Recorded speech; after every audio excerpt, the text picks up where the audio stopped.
Do I know you? Not yet. Nikki Nicolosi. New Jersey natives Nikki and Ellie are looking for love, lust, and their own piece of paradise. If your dad's happy, you're pretty much happy. Until jealousy turns passion into rage. I didn't. Eleanor looks poor Josie in the eye and says, you know, I know how to shoot a gun. You're thinking, is this guy hallucinating? Is this guy losing his mind? When love is overcome by fear, paradise is truly lost. I remember seeing something glistening in the grass. And when I bent down, I could see that it was a bullet. Love may be blind and marriage bliss, but divorce is murder.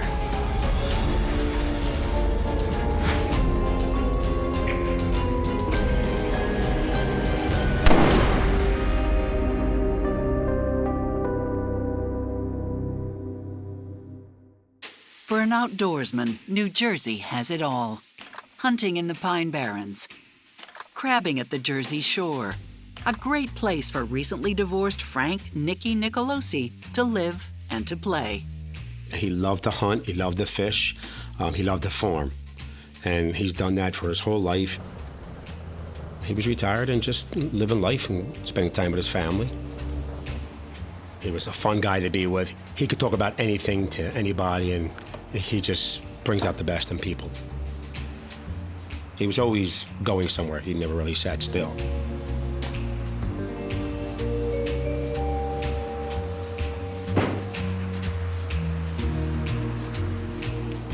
And at the local church, a widow named Eleanor Asroff finds comfort in her passions and community. Some peppers for the church, Father. Eleanor was heavy into religion. She would go to the church a lot and spend a lot of time with the minister and things like that up there. I'm just here to see that everything gets eaten. They met at a Catholic function, a yearly festival they do. The thing about Eleanor that's probably the biggest single factor, other than her just personality, is her fervor for her religion. She is a devout Catholic and believes in it more so than almost anyone I've ever met. A little something for the festival.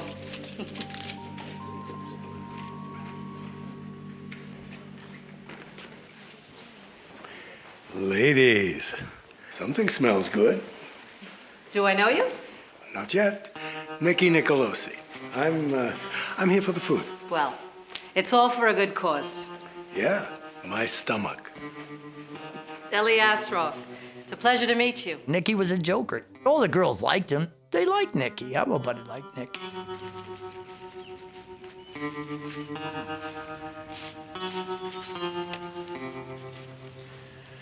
I'm getting a bit old to go down on one knee. But you gotta give me credit for the romantic setting. Yes! We were glad for him that he had, something to do, and he had a companion. And, so we were happy for him and for her. But there's something you gotta do for me first. The Catholic religion at that time said that you couldn't have been married before. She wanted a total annulment. I know my sisters and I were very upset because he had to go to my mom for signatures. None of us liked that. None of us liked that. Even so, in the fall of 1995, they all celebrate the marriage. The annulment comes later. They exchange their vows. If your dad's happy, you're pretty much happy. Now that they're married, the New Jersey newlyweds look to fulfill their dream, to retire in the Poconos Mountains in northeastern Pennsylvania, Nikki's favorite vacation spot. He loved it. I believe it was a dream come true for him to go up there.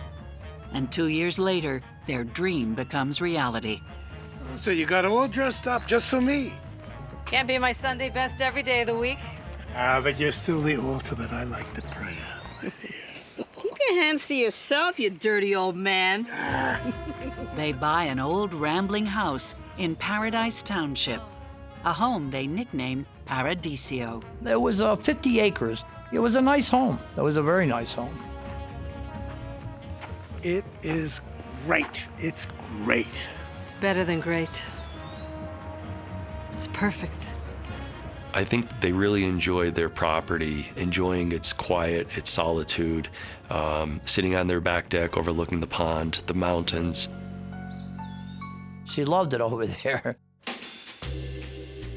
An avid writer, Ellie makes detailed journal entries about their new life together. Eleanor was a journaler. For 40 years, made notes, copious notes every day of her life about what she was doing. Sunday, we went to the Poconos and had a really beautiful day. Coming home, he was so happy. Bowl game, make love, putting dishes away, making tomato salad every day. Ellie always wrote stuff down. A voracious writer, like really needed to write. She would detail what she cooked, what she fed him, how she took care of him, and if not for her, you know, he would have nothing. She also writes Nicky regular love letters, and he returns the favor. Dear Ellie, I am so filled with love for you, and last night was amazing. Pasta's ready.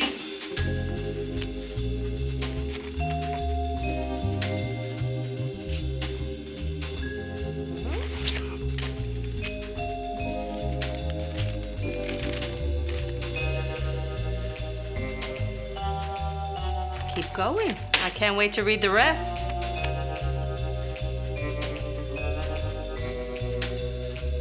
Though Nicky's not a natural writer like Ellie, he has other, more physical passions. Eleanor and Nicky had a great love life, very prolific. She, I remember, commented in one of her entries that she never had so many orgasms as she did that night and that morning. Things like that. Just unabashed in her record keeping.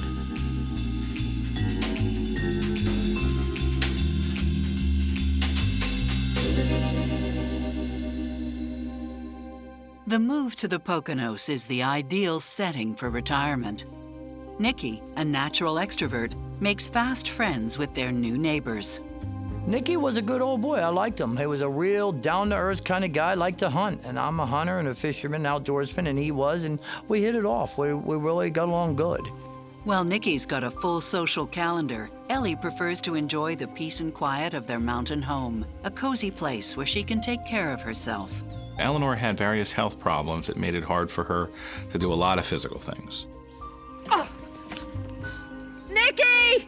And of course, like everyone with that, she had good days and bad days. Nicky! She had osteoporosis. She had herniated discs. I'm sure on some days she needed more help than others. Oh. Ellie, you gotta be more careful. Here. Ellie spends more and more time at home, but Nicky wants to be out and about. Home for supper? The game starts at 3.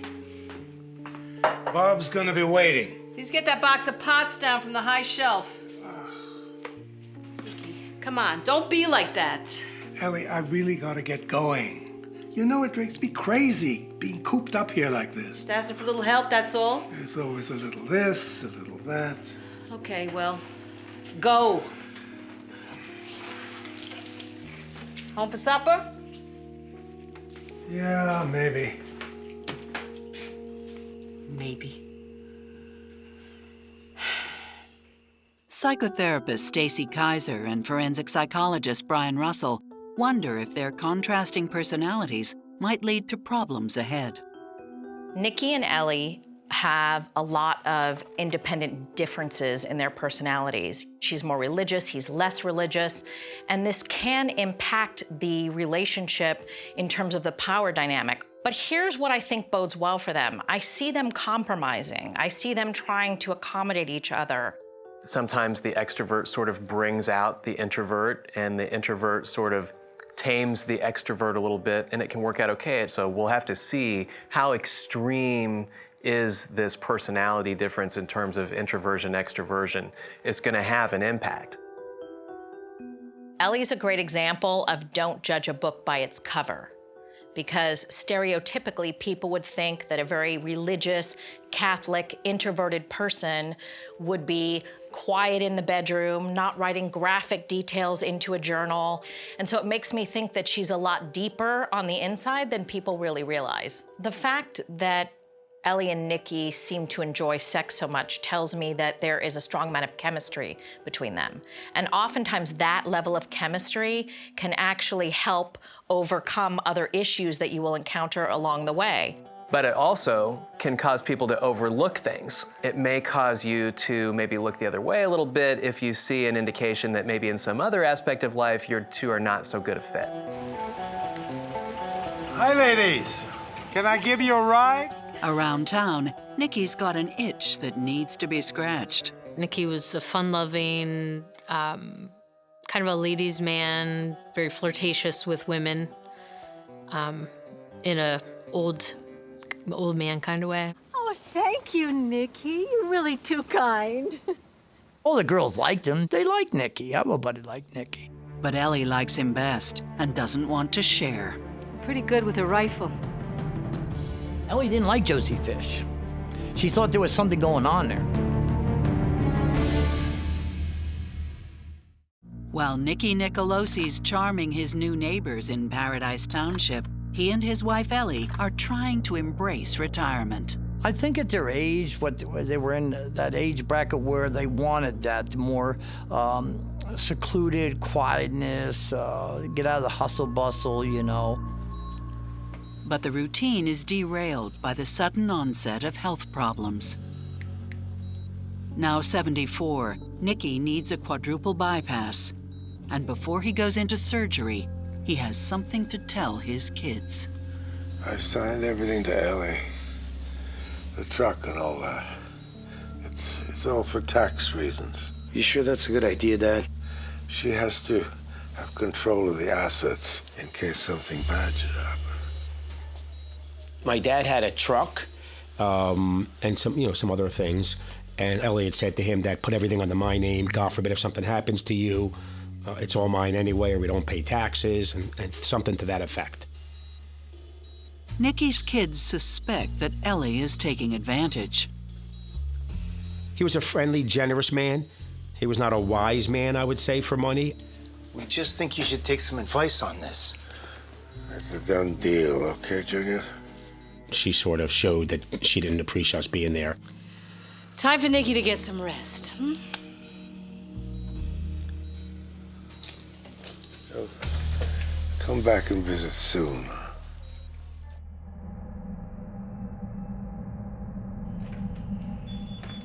After a successful operation, Nicky bounces back within weeks.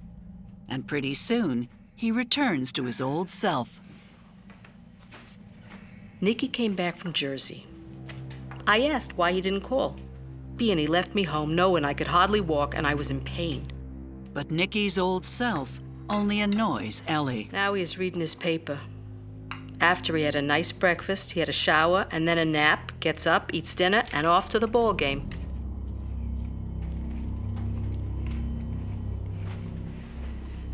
I just don't know why I bother. I'd left a dishwasher for him to empty. He didn't. He didn't empty the trash. It gets messed up faster than I can keep up. He is trashing the whole place. He throws everything everywhere. She felt that he was lazy, that he wasn't providing the way he should. He wasn't contributing to the house the way that she thought he should. And it's not the only thing that gets under Ellie's skin.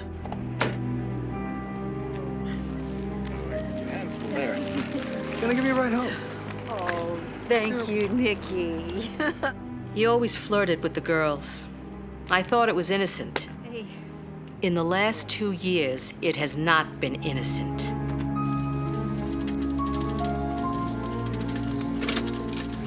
Now, please tell us that we're going to see you at bingo tonight.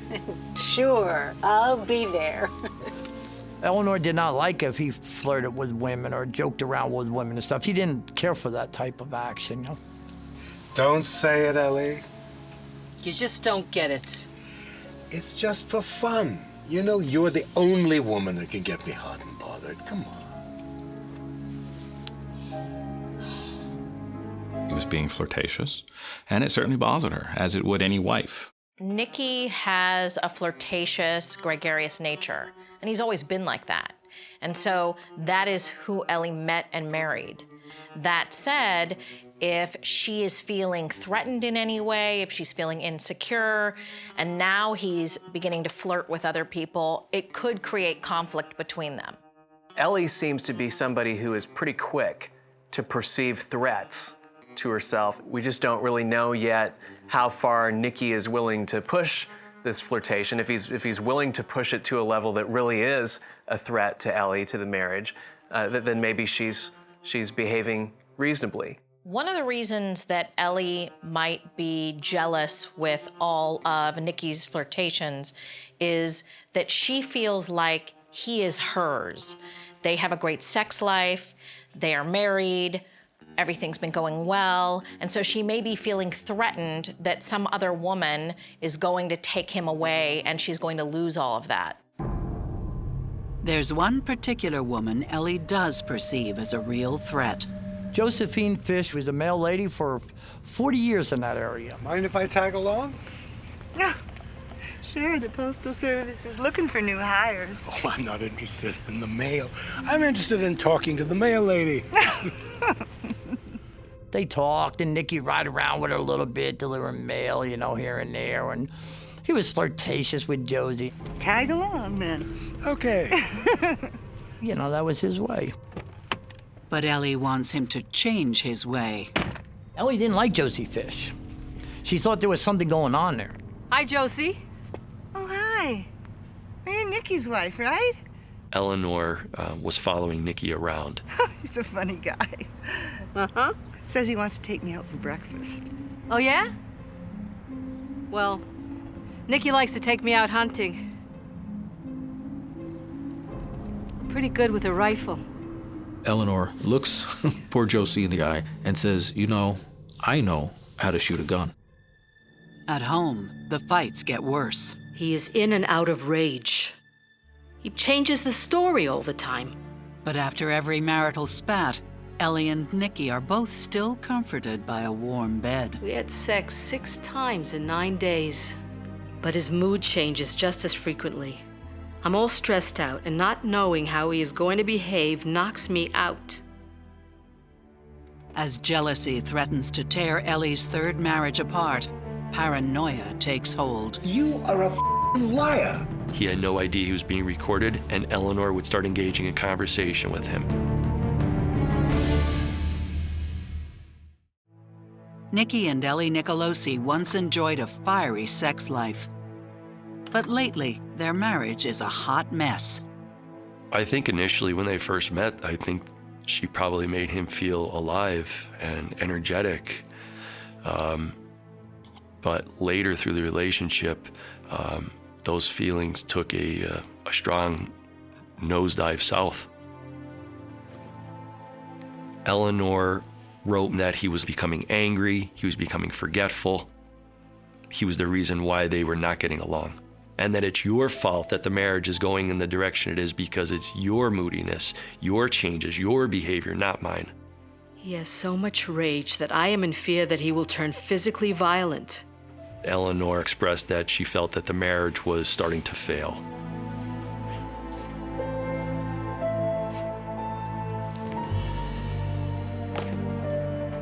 She said that Nicky was a womanizer, and that he was the cause for the marriage strain.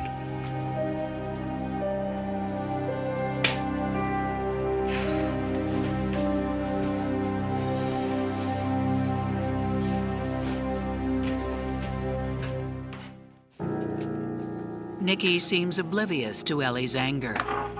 Hey! There were 2 older women, and Nicky was helping them with furniture. And in the process of that, lo and behold, Ellie shows up. Nicky's making moves. In case you didn't realize it. I'm really, I just... And you wouldn't be the first one. I didn't. I didn't.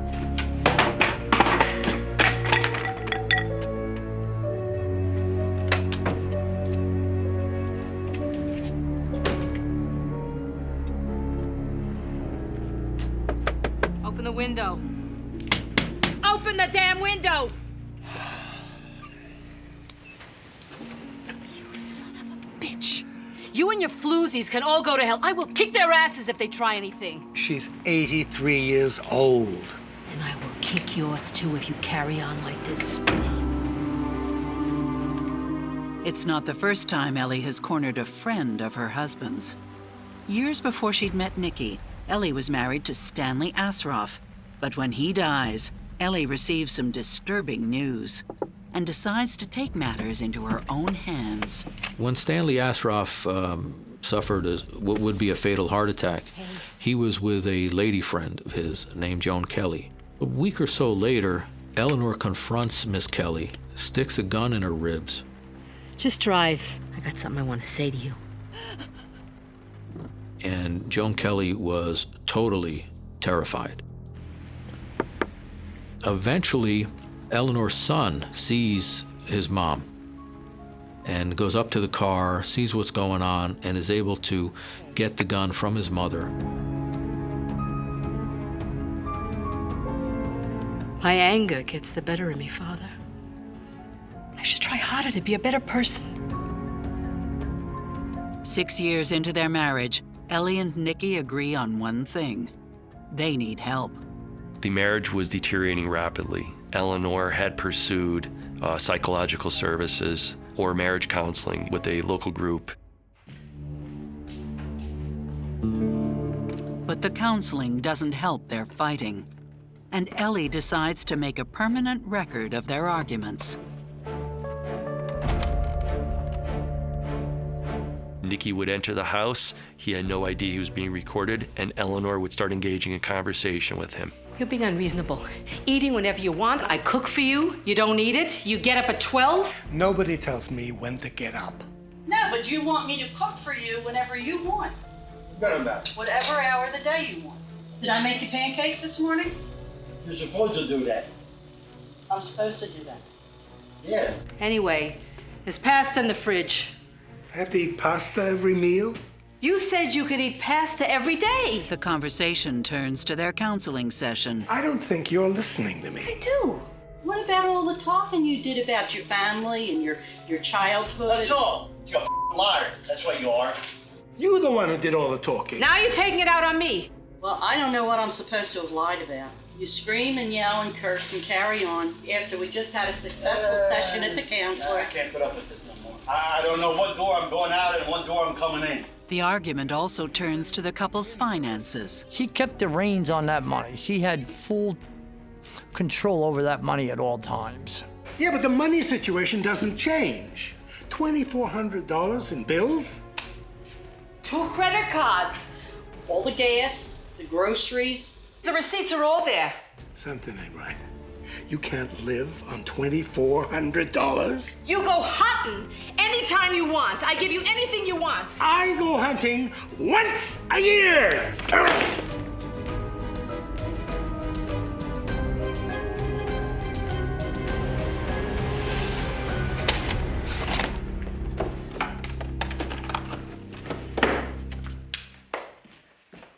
Ellie is recording their conversations in the home without Nicky's knowledge, and that is concerning to me because it reinforces my suspicion that there is a little bit of paranoia going on. Nicky and Ellie seem to be bickering on a regular basis. It seems like arguments and conflict are the basis of their marriage at this point, instead of love, happiness, and a good sex life. And so this kind of constant misery, this kind of constant anger, begins to chip away at the foundation of a relationship, makes people question whether or not they should be together, and I'm worried about these two. It's completely possible that Ellie is making all of these recordings because she is in fear. As things are escalating, their conflict's getting higher, she might be afraid that he's actually going to hurt her, and she's trying to document it so that she has evidence if this happens. Nicky needs a refuge and a place to think. He goes to stay at the Campbell's cabin for a few days. The marriage was going downhill, rapidly going downhill. The sooner I get out of there, the better. There was no doubt about it. Nicky definitely was planning on leaving her, getting away from her. Maybe a couple of weeks in a motel. Well, we'd love you to stay with us, Nicky boy. I lived in a little cabin, 2-bedroom cabin, so I wasn't in a position to allow him to live with me, you know. The motel has HBO. Now you're talking. And Nicky's too proud to ask his kids for help. I think my dad felt uncomfortable to come back to us. I really, really feel that he didn't do that at that time because he thought we weren't going to accept him. That same weekend, Nicky's mood improves when he gets a deer. But after Bob helps him to process the meat, Nicky refuses to eat any of it. Gourmet lunch, I see. What happened to all that deer meat? Oh, I threw it out. I don't know what she put in it. At first, I thought Nick was losing his marbles a little bit, you know. You're thinking, is this guy hallucinating? Is this guy losing his mind? While Nicky's determined to divorce Ellie, she's equally determined for him to stay. Dear Nicky, this is a request from me to you. Please put aside all your anger. Write a letter for me. In that letter, Eleanor instructed Nicky to write everything positive that he could think about her. And to help him, she included several topics as a guide for Nicky to write. It's a heartfelt plea. Nicky followed those instructions and wrote Eleanor a letter. I love you very much. You think I don't love you, but I do. Maybe Ellie's last-ditch effort will pay off. You don't have to leave, you know. Lately, I don't know what to think. Think of me, Nicky. Think of us. Without you, I would not survive. But survival can no longer be taken for granted. He was very, very scared. Shot in the back and rolled up in a carpet. Huh? What a way to die, huh?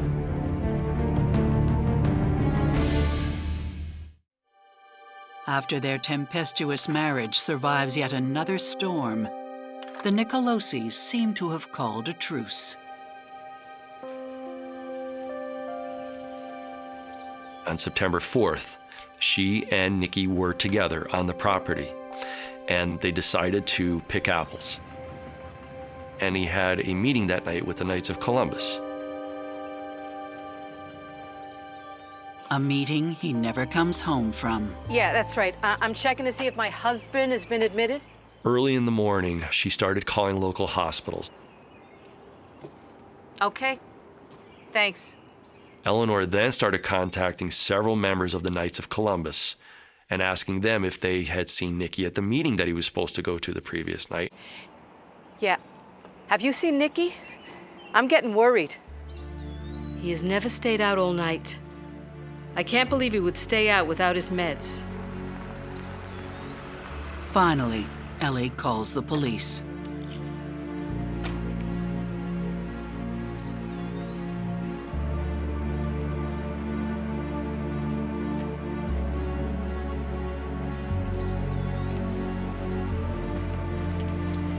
It's my husband.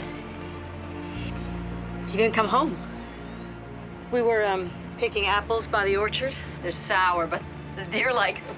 Anyway, we had this big bucket of apples, and we managed to just leave them sitting there. So then Nicky decided to drive right back up there and collect them. I would have walked up there to search for him myself, but She had claimed that she had problems with her knees and that she needed either a walker or a cane. The police go straight to the orchard, just a quarter mile from the house.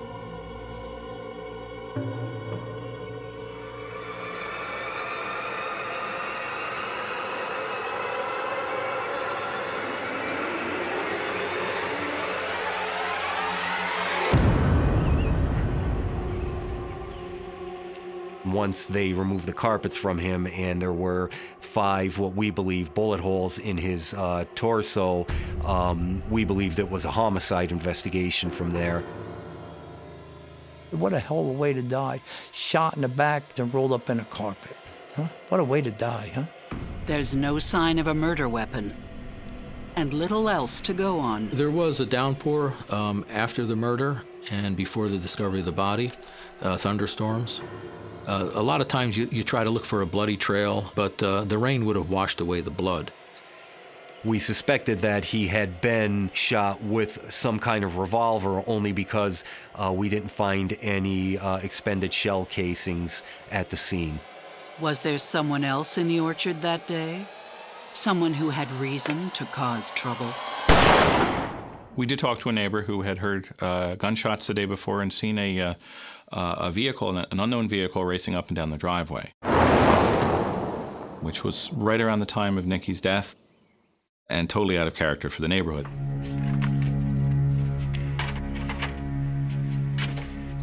We did not feel that a robbery had occurred. There was cash, several $100s in cash in the glove box, as well as Nikki's wallet. The truck was still there.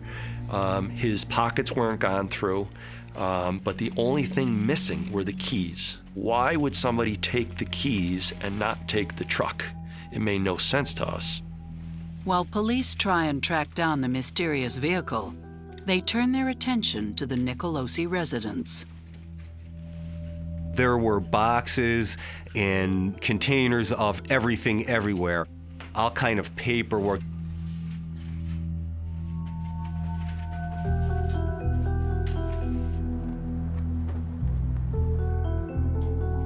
Investigators pore over the letters, looking for clues. One of the items that was discovered by forensic experts was a torn up letter, and that letter was reconstructed. And when it was reconstructed, it was a letter that Eleanor had written to Nikki just days prior to the murder. Love letters, journal entries, and evidence of a darker side to this golden age couple. He has so much rage that I am in fear that he will turn physically violent. I believe that Eleanor did think that she was the innocent and injured party in the relationship. I do believe that belief was genuine on her part. Police also haul away hundreds of hours of audio cassettes. What about all the talking you did about your family and your childhood? That's all. You're a fucking liar. That's what you are. Many of those tapes, she would egg him on. She would provoke him. She would try to push his buttons to try to get him to lose his temper or to show his anger or to show a negative side or to get him to yell. Friends and neighbors confirm that jealousy was at the heart of their constant arguments. He liked to tease the girls and joke around with them and stuff like that, yeah, but he was harmless. He was a harmless old man at 74 years old with heart problems. Nikki's family is devastated by the news of their father's death. They hope for a traditional burial, but Ellie disagrees. We had found out she was going to cremate the body. Ellie has the right to dispose of Nikki's body as she sees fit. She was the wife, it was a legal marriage. They did cremate him. I'm suspicious about Ellie wanting to have Nikki cremated against the rest of the family's wishes.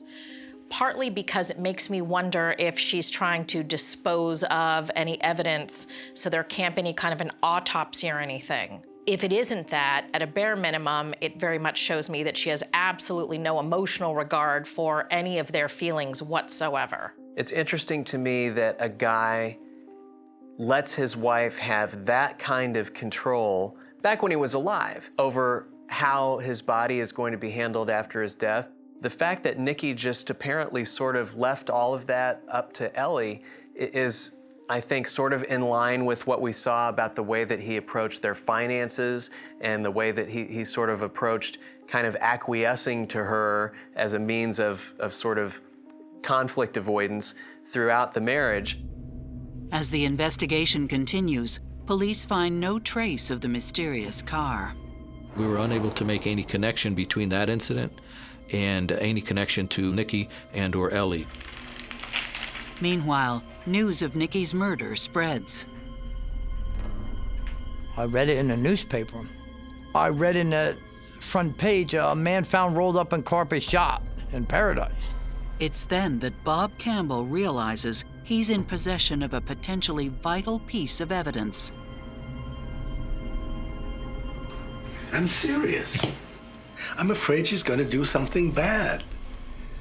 You've got to promise me that you can help deal with this. Nicky come over one time and asked me to investigate his death if anything should happen to him. I don't know, Nicky boy. Well, if it isn't you, then I'll find someone else. Okay, Nicky, I mean, we'll do whatever you want. Rob and my ex-wife said, we can draw up a note. And we did. Nicky wrote it out. I, Francis Nicolosi, give Robert Campbell permission to investigate my death, access to papers or whatever pertaining to my death. Bob gives the letter to the police. He knew in his own heart, he knew that she was trying to kill him or do some serious damage to him. He knew that for a fact. I think the last, couple months or so, he was very scared, very scared. Police are now left with one person of interest, Nicky's wife. But there's a problem. No physical evidence exists connecting Ellie to the murder. When someone fires a gun, there's gunshot residue. And you'll find that on somebody's hands, and you'll find that on somebody's clothes. Nicky was shot 4 times. There was a lot of contact between him and whoever killed him. And yet there was no blood residue found on Eleanor, no blood residue found at the house or anywhere on any of her things. Nothing. So the forensic evidence wasn't there.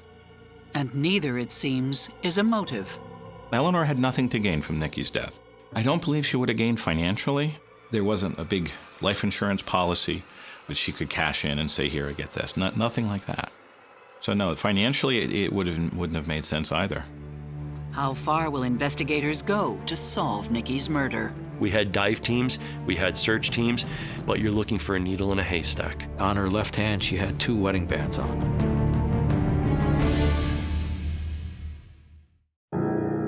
Nicky Nicolosi has been murdered, and his wife Ellie is a person of interest in his death.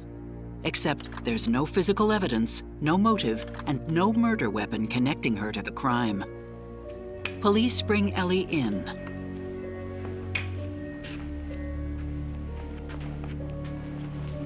At the time, there was no accusations. It was an open investigation.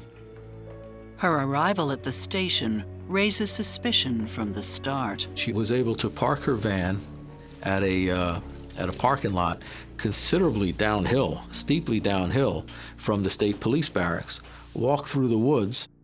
So, why couldn't you walk back up to the orchard to look for Nicky? My hip. I just couldn't get up there. Yeah, that's right. So she was a lot more agile and mobile than she was leading everyone to believe. So we asked her, we were very interested in the afternoon of the 4th. The last time she saw him alive, what did you do? Right after we left for the orchard, I decided to go for a drive. She drove up to Toby Hanna State Park. There's a large lake there. And I realized that I wasn't wearing any underwear. And the sun was just shining right through my dress. So I got right back up in the van and I went right back home. It's a strange story, but the detectives believe she's telling it for a reason. She did, in fact, go to Toby Hanna. We believe that was true. And we believe that she went there for the reason of likely trying to discard the firearm there. But she was seen by parkgoers. So whether or not she dumped the gun there or not, we'll never know. We had dive teams, we had search teams. We searched as best as we possibly can, but you're looking for a needle in a haystack. Just when investigators seem to be losing hope, a new piece of the puzzle is revealed. We received a phone call from a female acquaintance of both Eleanor and Nicky, who let us know that Eleanor Nicolosi was acting suspiciously behind an office building in Mount Pocono. She sees Eleanor get out of her van, walk to the rear of the dumpster. We then walked to the area where she had directed us to where Eleanor was. And I remember seeing something glistening in the grass. I could see that it was a bullet. We were unable to find a firearm, but we were able to find 5 live rounds, all 38 special rounds, and a plastic ammunition tray. Are these the bullets used to kill Nicky?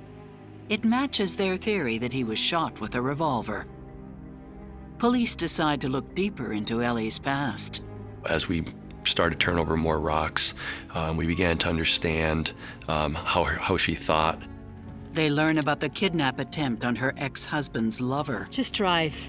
It was consistent with all the other behavior we observed in investigating the case.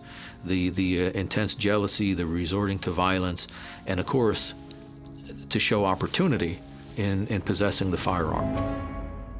And even more heinous behavior comes to light. There was a point in time when their mother was becoming elderly and, nearing the end of her life. And Eleanor had told the sister, let's get mom's money, something to that effect. And while the mother was living with Eleanor, the sister told us that there was a fire at Eleanor's house, and it was considered suspicious. And the mother had told the sister that while the fire was going on inside the house, she was trying to escape. Eleanor was trying to push her back into the fire. Armed with this damning information, prosecutors finally decide to take the case to trial. I believe the circumstantial evidence that was collected was very compelling, very strong. In March 2004, police place Eleanor Nicolosi under arrest. She had a very big Bible up on a bookstand. The Bible was opened to a passage that had all kind of bookmarkers and ribbons keeping it open to these pages. Job 24 through 26, it essentially talked about the adulterer and the murderer, and it almost seemed to me that her justification actually came from the Bible. As the case goes to trial, prosecutors have one more ace up their sleeve. So I was looking at the case, and I was looking at all these photographs. I noticed in all the pictures of Nicky, he was always wearing his wedding ring. But then, going back to the photos that were taken on September 5th of Ellie, and noticed one in particular, and on her left hand, she had 2 wedding bands on. Now, there was a deputy coroner who, in her report, when the body was to be identified, remembers how sexual Eleanor was being toward the victim and caressing him, kissing him. And one of the things she does is she puts his wedding band on his hand. It seems like the affection didn't stop there. He was left outside, but he was covered from the elements by the carpet. His hat was placed nicely by his body. From the beginning, it led investigators to believe that this was done by someone who had some care and compassion for Mr. Nicolosi. This was almost a way of Eleanor signing her name to the scene as the killer. The chain of events starts to become clear. The relationship had totally deteriorated. What about all the talking you did about your family and your childhood? That's all. You're a liar. That's what you are. You're the one who did all the talking. Now you're taking it out on me. Nicky had expressed to everybody else that he wanted an independent life. He wanted to be able to do what he wanted to do, and he was tired of being controlled by Eleanor. I'm afraid she's going to do something bad. When he started threatening that he was seeing an attorney, I think she then began to understand that she stood to lose at least half of her possessions to Nicky, and there was no way she was going to allow that to happen. I think that she killed him because he was going to leave her, and she couldn't bear that. Our Father who art in heaven, hallowed be thy name. Forgive us our trespasses, as we forgive those who trespass against us. I believe she wanted to be the victim. She wanted the people to feel badly for her. For thine is the kingdom, and the power, and the glory, forever and ever.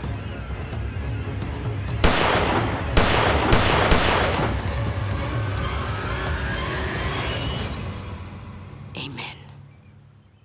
Ellie has done a good job of trying to maintain her cloak of being religious, her cloak of being the good one in this relationship.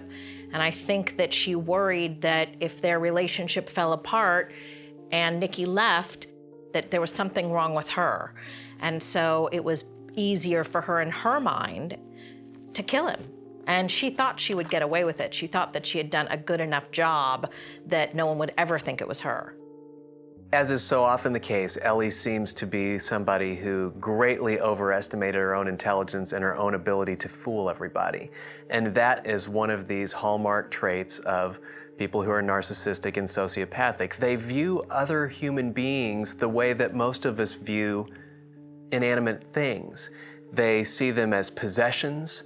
They see them as things to be used, to be kept around as long as they're useful. And it really seems to me that this kind of a profile fits. In Ellie's mind, the mind of a narcissistic sociopath, she's busy thinking to herself, I've gotten away with so many things like this before, and I'm sure I'm gonna get away with it again because I am a genius.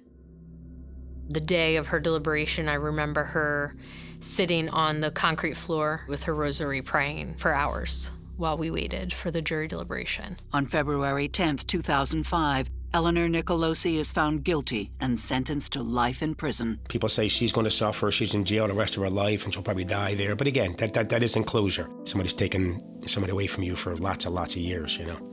So. We convicted her for life in prison, and I'm glad. And her day's coming yet, when she meets the Lord. She thought she had the perfect crime, but it wasn't. Francis Nicky Nicolosi will be sorely missed by his family and his many, many friends. He didn't have a bad bone in his whole body, that old boy didn't. I miss him. He was a good guy. He really was. I don't think I'll ever forgive or forget what happened, and I don't think I'll ever feel closure.